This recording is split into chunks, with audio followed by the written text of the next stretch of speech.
Hello everyone, अस्सलाम वालेकुम। स्वागत है आप सभी का नियान की नोक जोक भरी छोटी सी दुनिया में। तो गाइस, बहुत सारे लोगों का सवाल था कि निदा को क्या हुआ है, निदा किस चीज से गुजर रही है, प्लीज हमारे साथ में शेयर करिए। तो फाइनली गाइस, निदा ने डिसाइड किया कि आज वो आप लोगों को पूरी स्टोरी बताएगी कि उसके साथ क्या क्या हो रहा है और क्या क्या हो चुका है उसके साथ में, और अभी वो क्या फील कर रही है, वो सब कुछ आप लोगों को बताएगी एक ही जरिए में। ठीक है गाइस, तो बिना किसी भी वक्त जाया किए मैं आप लोगों को निदा की मुंह जबानी सुनवाता हूँ। ठीक है, आज आप लोगों को पता चलेगा कि मैं क्या क्या चीजों से गुजर रही हूँ। एक ये जो स्माइल है मेरे फेस पे आती है जस्ट बिकॉज ये व्लॉग है, तो क्योंकि मुझे आप लोगों को वो सारी चीजों से गो थ्रू नहीं करवाना है जो चीजों से मैं गो थ्रू कर रही हूँ। और मैंने लिटरली सुफियान को बोली कि आप प्लीज बाहर चले जाओ, मैं शायद से आपके सामने कुछ सारी चीजें नहीं बोल पाऊंगी। जगह स्टार्ट करते हैं प्रेगनेंसी से। तो प्रेगनेंसी में कुछ ऐसी चीजें हुई जैसे मेरे फेस का प्रॉब्लम हो गया था, और फिर बाद में मेरा बॉडी वेट भी बहुत जल्दी जल्दी गेन हो रहा था। मुझे नहीं पता चल रहा था कि मैं क्या खाऊंगी तो जिससे मेरा कंट्रोल होगा और क्या नहीं खाऊंगी तो कंट्रोल रहेगा। वो सारे इश्यूज हो रहे थे। फिर मुझे किडनी स्टोन हो गया, तो वो सारी चीजें एक बहुत बड़ा ट्रॉमा हो गया था मुझे कि ये कब सारी चीजें खत्म होगी। सब लोग ने हिम्मत दी, बोले प्रेगनेंसी के बाद सब ठीक हो जाएगा, ठीक हो गया। बट अल्हम्दुलिल्लाह सही बात है, प्रेगनेंसी के बाद मेरे फेस का भी इशू ठीक हो गया, मेरा स्टोन का भी अल्हम्दुलिल्लाह इशू एक तरीके से, मुझे अब तक दर्द नहीं उठा है। तो मुझे नहीं पता है वो कौन से स्टेज पर है, अभी मैं इंशाल्लाह जाऊंगी उसके लिए। पर अब ऐसा हो गया है कि मेरा जो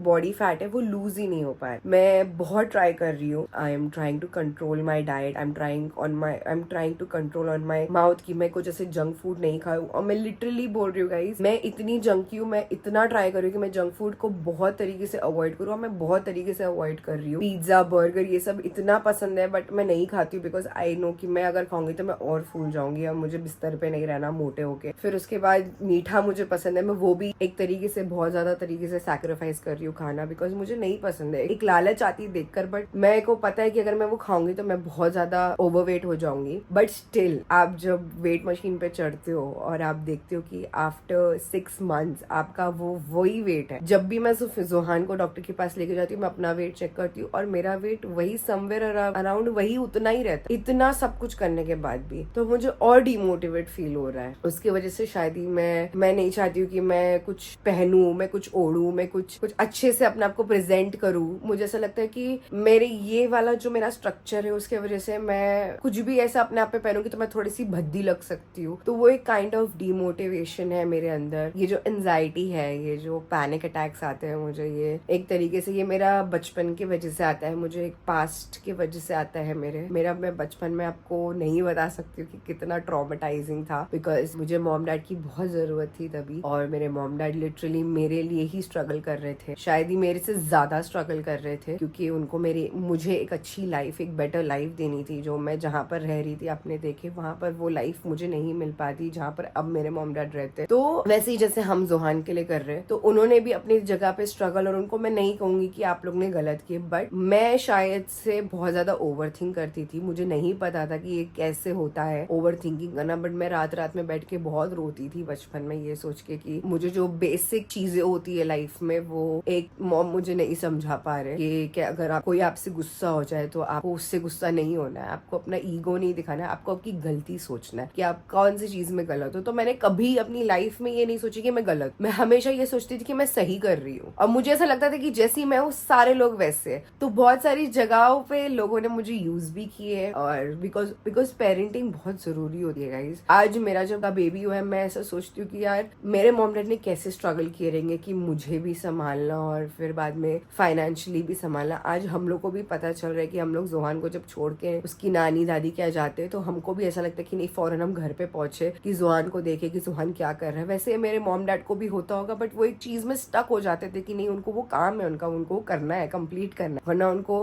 पे नहीं आएगा, उनका घर का बच्चों का नहीं चलेगा। तो फिर मैं उनको भी कुछ नहीं बोल सकती। बट एक तरीके से मुझे, जब मैं स्कूल में जाती थी तो मेरे ओपन डे में मोस्टली मॉम नहीं रहते थे। जब आते थे तो मैं इतनी खुश हो जाती थी। तो मेरे लिए मेरी मॉम से बढ़कर मेरी जिंदगी में कुछ नहीं था। जितना मेरी मॉम मुझसे गुस्सा होते थे उतना ही मुझे उनसे प्यार था। तो एक बार ऐसा हो गया था जिस टाइम पे मुझे पता चला कि मुझे एक्चुअली एंजाइटी और पैनिक अटैक और ओवर थिंकिंग की बीमारी है, जब मैंने फर्स्ट टाइम अपना हाथ काटी थी। बिकॉज मेरी मॉम मुझसे बात नहीं कर रहे थे। मैं कोई ये सब लड़कों के लिए तो मैं कभी अपनी जिंदगी में नहीं करूंगी, बिकॉज ऑब्वियसली मैंने जितना प्यार अपनी मम्मी से की शायद ही अभी तक किसी से की रहूंगी सुफियान के आने के बाद से। मम्मी के बाद सुफियान है मेरी लाइफ में जिनसे मैं इतना अटैच और इतना प्यार करती हूँ। उसके अलावा मेरी जिंदगी में कोई नहीं था। फिर डैड भी ऐसे थे कि मेरे और डैड के भी बहुत सारे इश्यूज बीच में होते थे, बिकॉज मैं मेरे डैड को पहले बहुत एकदम बड़ी मानती थी मैं उनको हर एक चीज शेयर करती थी, बट एज अ पेरेंट वो उन्होंने कभी मेरी चीजें किसी से शेयर नहीं की। बट ऐसी कुछ चीजें हो गई थी जिसकी वजह से डैड ने मॉम को बता दिए थे कि हमारी बेटी एक गलत रास्ते पे जा सकती है। तो डैड ने मॉम को बता दिए, तो मुझे ऐसा लगा कि डैड ने क्यों मॉम को बताया, और वो टाइम पे भी मुझे समझ नहीं थी कि मैं गलत। ऑब्वियसली वो पेरेंट है, उनको एक साथ डिसीजन लेना, दोनों को एक बैठ कर कि हमारी बच्ची अगर गलत राह पे जा रही तो हमको समझाना। ऑब्वियसली जोहान भी कल को कुछ करेगा, मुझे आके बताएगा, बोलेगा कि डैड को नहीं बताना, बट मैं जरूर अपने हस्बैंड को बताऊंगी, बिकॉज हम दोनों एज ए पेरेंट हमको एक्ट करना है। तो वो टाइम पे भी मुझे समझाने वाला कोई नहीं था, लिटरली इनफैक्ट मुझे कोई समझाने वाला नहीं था कि ये तुम गलत कर रही हो। तो मैंने डैड को भी मैंने सोची कि डैड नेगेटिव है, मेरे फ्रेंड नहीं है डैड, जैसा मेरे को दिखाते वैसे नहीं है। मैं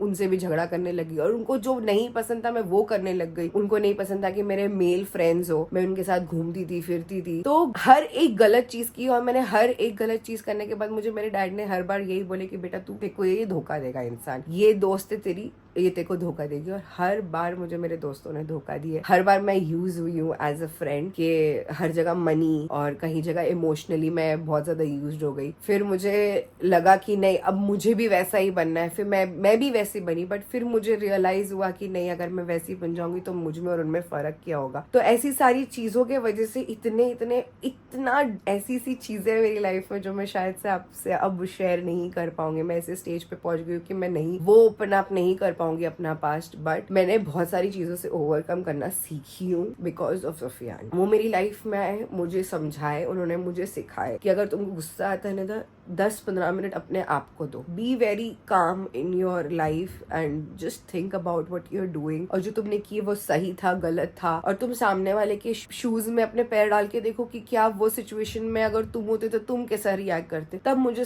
धीरे धीरे समझ में आया कि हाँ ठीक है, ऐसा होना चाहिए वैसा होना चाहिए। तो एक तरीके से उनको भी बहुत माशाल्लाह बहुत अच्छी नॉलेज है सारी चीजों की, बट उनको भी एक तरीके का मेरा जो मेंटल इशू था उनको भी नॉलेज नहीं था। वो भी 2 साल बाद उनको भी समझ में आया, जब मेरे साथ 2 साल रहे। उनको भी ऐसा लगता था कि मैं एक तरीके से एक्टिंग करती हूँ शायद से, कि मैं वो मेरे को छोड़ देंगे तो मैं कुछ कर दूंगी, but literally that was something मेरे को था कि मैं जिससे भी अटैच होती हूँ, मुझे ऐसा था कि मैं जिससे भी अटैच होंगी तो वो इंसान मुझसे दूर हो जाएगा। तो मैं ऐसे जब भी कोई झगड़ा करता था तो मैं पागल हो जाती थी कि मैं कुछ भी कर लूंगी, मेरे को कुछ करना है, मुझे कुछ करना है, मैं नहीं हो पाएगा मुझसे ये सब, आई कैन नॉट फेस दिस। मैं बहुत ज्यादा सिचुएशन से भागती थी। और जब मैं प्रेगनेंसी में भी डिलीवरी का टाइम आ गया था, मैं तभी भी बहुत पैनिक हो गई थी, बिकॉज मैं वो सिचुएशन से निकलना चाहती थी। मैं नहीं चाहती थी कि मैं एक बेड पे पड़े रहूं, मुझे लोग आके सिंपैथाइज करे। अभी भी ऐसे ही हो गया है कि जब मैं अपने आप को मिरर में देखती हूँ तो मुझे ऐसा लगता है कि क्या हो रहा है, कहाँ में कमी हो रही है, कहाँ में को ऐसा हो रहा है कि मैं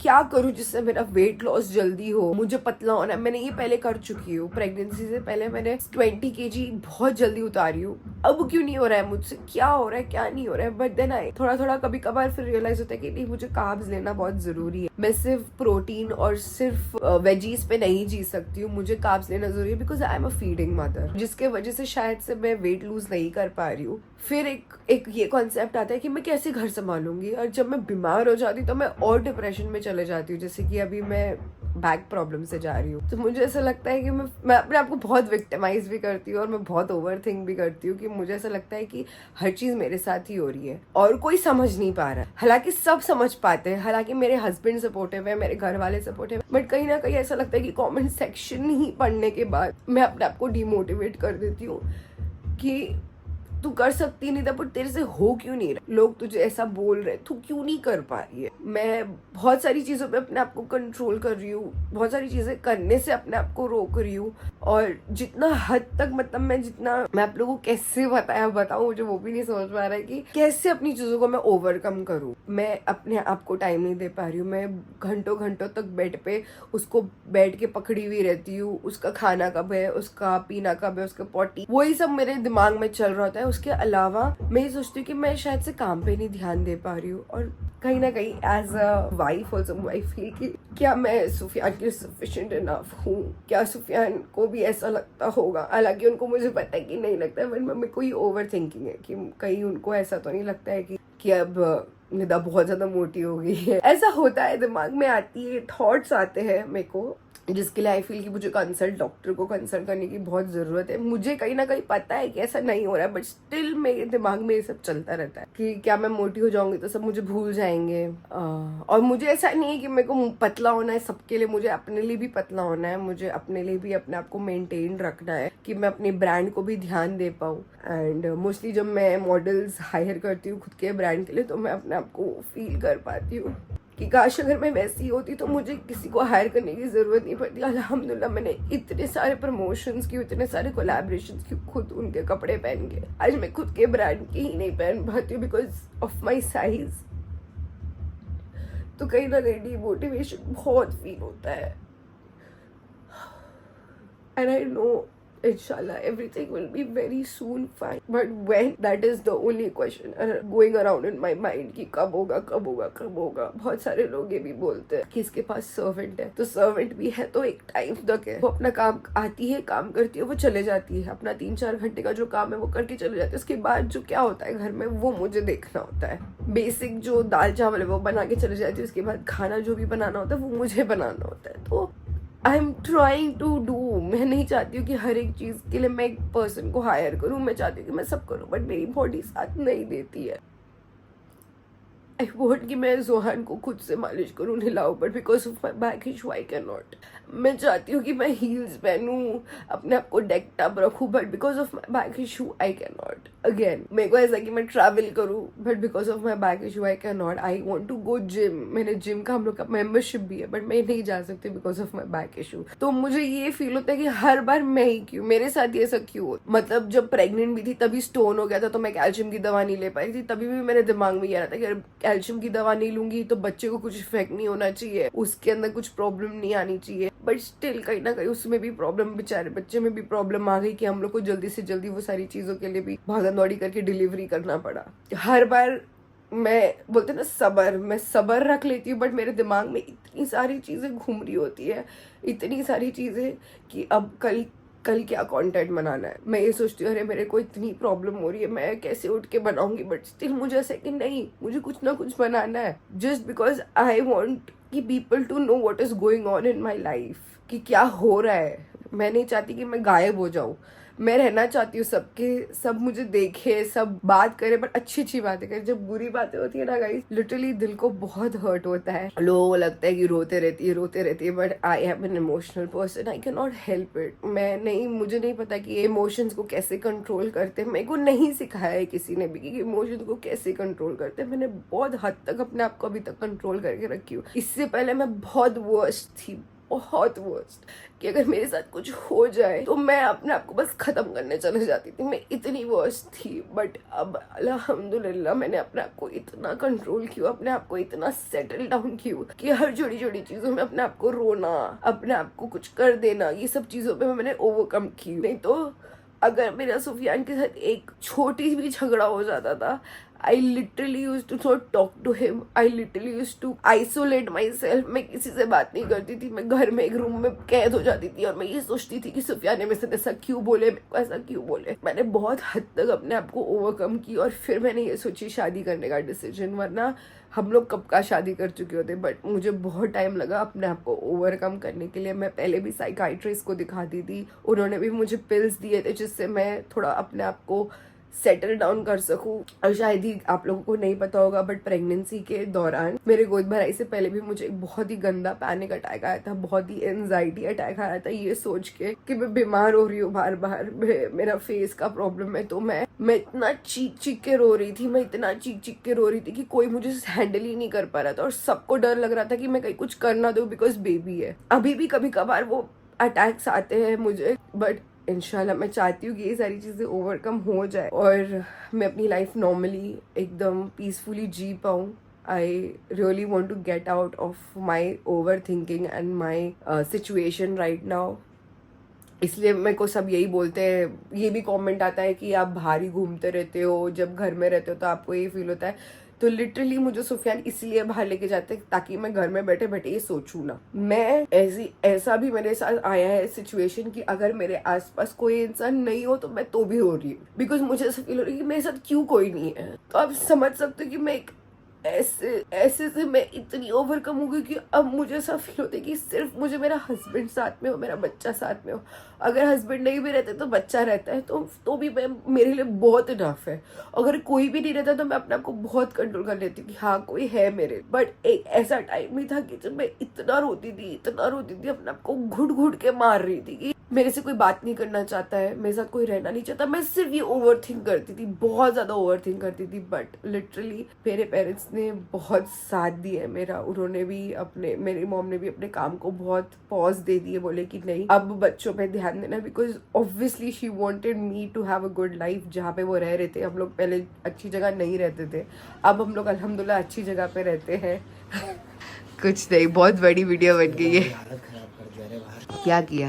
ब्लॉग को एंड करते हैं, और एंड करने से पहले मैं बोलना चाहूँगी कि मैंने अल्हम्दुलिल्लाह बहुत सारी चीज़ें अपनी लाइफ में ओवरकम कर पाई हूँ just because of my family, my husband. मुझे ऐसा अच्छा लगता है कि मेरे साथ है, वैसे ही आप भी अपने फैमिली को इम्पोर्टेंस दीजिए गाइस, बिकॉज वक्त के टाइम पे फैमिली ही टाइम पे खड़ी होती है और कोई नहीं आता है। और एक और चीज़ बोलना चाहूँगी कि हर दूसरे पर्सन का जो सिचुएशन होता है वो अलग होता है, बॉडी टाइप अलग होती है। तो किसी को भी अपने सिचुएशन से लेके किसी और की सिचुएशन को जज मत करो। अगर आप कुछ चीज़ों में अच्छे हो तो कोई दूसरा वो चीज़ों में अच्छा नहीं होगा, वो कोई और चीज़ों में अच्छा होगा। तो वैसे ही हम सब जैसी 5 उंगली एक जैसी नहीं होती, किसी ना किसी में कुछ ना कुछ नुक्स होती है, वैसे इंसान में भी every person differs from other. इसी के साथ अब मैं व्लॉग को यहीं पर एंड करती हूँ। तो thank you for watching this vlog. अगर आपको ये व्लॉग अच्छा लगे तो please like comment share and subscribe ज़रूर करना गाइस। और ये यहाँ पे बाप सो चुके हैं और यहाँ पे बेटा सो चुका है और अभी माँ भी सोने जा रही है।